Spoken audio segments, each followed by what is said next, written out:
Узбекистан активно развивает отношения с различными международными и государственными организациями, одной из которых является Французское агентство развития. Это государственное финансовое учреждение Франции. С 2016 года агентство работает и в нашей стране. В течение последних 4 лет Вансон Копен возглавлял агентство в Узбекистане, и сейчас он завершает свою миссию. Мы встретились с господином Копеном, чтобы обсудить деятельность агентства в Узбекистане и узнать о планах организации на будущее. Could you summarize the achievements of the French Development Agency office in Uzbekistan over the past 4 years? What are you most proud of? So thanks a lot, first Anwar, for receiving me. I will start with a short description of who we are at the French Development Agency Group. So we are an institution belonging to the French government. We operate in more than 100 countries in the world, and our mandate is to support policies that improve living conditions of population and to preserve environment as well. And we have a specific focus on climate change. In 2015, every country in the world met in Paris and commit together to put in place policy to limit climate change. The French Development Agency is the tool used by the French government to support policies from countries that want to implement this kind of policies. So overall, we do it through two main tools. The first one is through long-term financing, and the second one is through technical expertise. So in terms of long-term financing, we can finance either the government or the private sector. And when it's the private sector, it's our subsidiary called Proparco who does it. And regarding technical expertise, we have a specific tool which is called Expertise France. We can as well provide institutional know-how. Our approach is to listen to the needs of the country, to the request we get from our partners and clients. We try not to come with a solution with an approach one size fits all. This is not our approach. What we try to do is, as much as possible, tailor-made solution. Because each country has its specificities, and something that works in one country can inspire, but you need to adapt to the local specificities. So in Uzbekistan, we are a new player. In fact, the intergovernmental agreement between the two governments about the starting of operation from the French Development Agency Group was signed in 2016. So it's only 8 years ago. So the first 4 years were years of establishment, and we needed to understand the main characteristics of Uzbekistan. And the last 4 years were the years of development of activities. And these 4 years happened in a very favorable environment. So let me give you some examples. The first one is there is a very good bilateral relationship right now between Uzbekistan and France. This was materialized with the visit of the Uzbek President Mirziyoyev to Paris in 2022, and President Macron visited Uzbekistan in last November in 2023. So this is a first element. Second element of favorable environment is that we benefited from the dynamism of the Uzbek economy. If you look when I arrived, if you compare the size of the economy of Uzbekistan between now and when I arrived, in fact, it's now more than 20% bigger. So in only 4 years, this is a significant achievement. So the country is growing twice as fast as the world average, which is a significant achievement. And as well, there are a lot of investment going on in the country, and a lot of interest by companies from abroad about what's going on here if you take the example of the French companies, you have now in Uzbekistan Électricité de France, you have as well Veolia, you have Suez, you have Orano. All these are very big and well-known companies in France, and they consider Uzbekistan as an interesting market.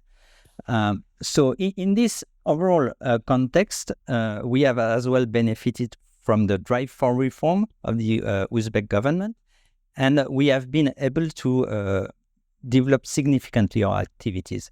If you look now, the commitment we have to finance the Uzbek economy, if you overall, if you add up everything, it's more than 1.5 billion euro, which is in fact a significant amount of money, and we do it through for the private sector, for the public sector as well. And maybe to finish, to answer to your question, the project we finance, we do it as well with some partners locally, and we have a special thanks to our colleagues from the European Union and from the Asian Development Bank, who are our two main partners here in the country. Can you mention what are you most proud of accomplishments during this time? Okay, so maybe I can give you one specific operation that worked, I think, very well, and it's still going on. It's what we have done on green economy with the Ministry of Economy and Finance. And we have done that with our colleagues from the World Bank and UNDP. In a booming economy, in fact, you have some tension, which is that, in fact, more your economy is growing, more you have some demand for resources like energy, water. But in fact, to produce more energy, you need either to invest to new production or to import it. And if you need more water, the issue is that you cannot produce water. You just need to deal with the water available. So when you have an economy growing at 5% per year, in fact, if you have as well the demand for energy and demand of water growing at 5%, you have a problem. For energy, it's kind of manageable, but for water, it's not. So the question is how you put the right incentive in the economy to be able to, at the same time, keep a very good pace for the growth, but in the meantime, not to use more and more resources. And this is a lot of question of policies and to set up the right incentives for households, for companies, for agriculture, and so on. And this is what we have worked with the Ministry of Economy and Finance. We have been working on that for the last 3 years, and we have noticed a lot of significant improvement in this area. In what ways the agency contributed to development and improvement of key sectors of Uzbekistan? Okay, so let me take one example on the energy sector. So the energy sector, as we were just talking about, is very important for the economy. And in fact, you have many issues. The first one is to be able to produce more, but without increasing your greenhouse gas emission, because of what I was saying before on the issue of climate change. You need to be able to have more energy, but with no more CO2 emission. So in order to do that, you need to develop your renewable energy capacities. And so this is what we have done by our subsidiary Proparco, has financed some solar farm and wind farm, for example, in the country. You need as well to look at all the possibilities of renewable energy. So you have solar farm, wind farm, but you can have as well biomass. So we have been working with the Ministry of Energy to assess what is the capacity of biomass production for the country. And then when you produce electricity, and especially when it's with renewable energy, you need to have a good network. because you need to provide the electricity everywhere in the country. So on that, we have as well work with the Ministry of Energy, with GS Siren, with the Asian Development Bank as a co-financer on how to rehabilitate the distribution network. So this is one example in one sector of what we have been doing in recent years. What were some challenges and obstacles which you faced during your operation in Uzbekistan and how you tackled them? I think maybe one interesting challenge and that we are still encountering is the fact that in developing operation in Uzbekistan, we do not put the same the respective importance on short-term and long-term issues. And this is normal. I'm going to explain you what, but I'm going to explain you why, sorry. So in a country like in the situation for Uzbekistan now, this is a booming economy, and it's an economy that is encountering some structural shift. And when you are in that kind of situation, you have a lot of short-term issues that emerge. And as a government, by definition, you need to deal with these short-term issues. When you look at an institution like the French Development Agency, what we do is we provide long-term financing. On average, when we provide a loan, it's going to be with a 20-year time horizon. So it's a very long term. So for us, the question, each time we take any operation with a long-term perspective, because we know that we commit for 20 years. So this is something important. So the idea is not to oppose long-term and short-term. Both are very important.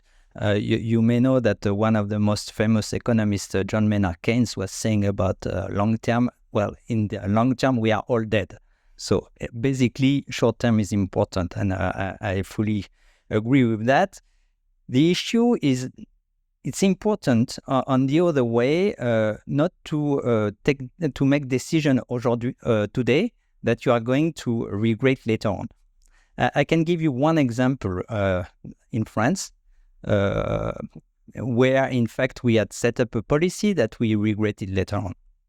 In the 60s and the 70s in France, you had a huge growing population arriving in cities, because you had demographic development and as well rural migration. So we had housing issues. And so what we did is we built a lot of housing and buildings for them, but without a well-designed policy.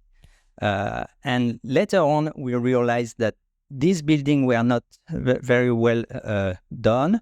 And in fact, you had some issues in putting a lot of people at the same place, a lot of poor households, and this created tension and so on. So in fact, later on, we had to destroy a lot of these buildings and to build new ones, better designed. So this is an example of the fact that then you need to pay twice the same investment, and it's important, although when you have short-term issues, to think about long-term issues. So in our operation here, this is a topic that we often discuss, and so we have a constructive dialogue on that. On AFD side, we try as much as possible to adapt to shifting priorities from the Uzbek side, but we try always to remind the importance of looking as well to long-term issues. Looking ahead, what are your future plans for Uzbekistan? What projects are you planning to implement in the country? First element I would like to stress is that Uzbekistan is becoming for us an important partner. I was saying at the beginning that we have only 8 years of operation in the country. The French Development Agency is an institution that is more than 80 years old. So we have some countries where we have been operating for decades. It's not the case here in Uzbekistan. But in fact, given the dynamism of the country, it's becoming an important partner country. and where we provide significant amount of financing. And this a way to show that is that our CEO last year visited the country twice. So we plan to continue support policies and investment of the Uzbek government in the sectors where we already operate. We had our annual consultation with the Ministry of Investment, Industry and Trade that took place in June. And we agreed on continuing financing the water sector, the energy sector, the green economy, etc., etc. Maybe I could stress two areas where I think we should continue to develop our activities. The first one is on state-owned enterprises and state-owned banks. As the governance of public enterprises strengthen, and for those which has the financial capacities, we will be very happy to be able to lend directly to them without going through the government, because this has two interests. It makes things easier, and as well it allows not to put additional burden on public debt. So this is one area where we would like in the future to develop more activities. The second one is I was saying earlier on that we have Expertise France, which is a subsidiary of French Development Agency. Expertise France has now opened an office which is just near the one from the French Development Agency in the country, and I'm sure that this will allow us to better answer to the needs of Uzbekistan and to identify to the added value we can provide from the French north. How has the agency collaborated with local authorities, organizations, and communities to ensure sustainability and development of projects in Uzbekistan? So maybe one additional point before answering to your question. I just wanted to say that my successor, Olivier Grandvoinet, will take his position in August. He is a highly skilled and experienced professional, and we have as well a very dynamic team here. And so I'm sure that the institutional community is ensured here at the level of the French Development Agency. But then I come back to your question, and I want thanks a lot, because this is a very important topic. It's very important to go to the region. The president is saying it, and is showing the way. During the 4 years, I had the opportunity to go in all the regions of Uzbekistan, and it's a good way to realize that challenges are not the same in Andijan than in Charisaps, for instance. So my last visit was to Nukus last week, where I met with the chairman of the cabinet of ministers, because we have two operations under preparation in Autonomous Republic of Karakalpakstan, one on afforestation and another one on irrigation. And it's very important for us to have the political vision in order to find the adapted technical solution. And regarding the local communities, indeed, it's as well very important. I had the chance to visit in Surandaria with Acted, the organization Acted, a project that they are implementing to strengthen local communities and women association. And to be honest, I was really impressed by the work being done, and it's useful for us as the development institution to listen to the voice of households, communities. As we wrap up our interview, is there any question I haven't asked but you feel is important to address? Okay, thank you. I just want to say that I've been very happy to spend 4 years in Uzbekistan. It has been a great professional and personal experience. and I learned a lot at your side, and so I have been very happy of this experience. Thank you, Wanba. Thank you for your time, and I wish you good luck in your future endeavors.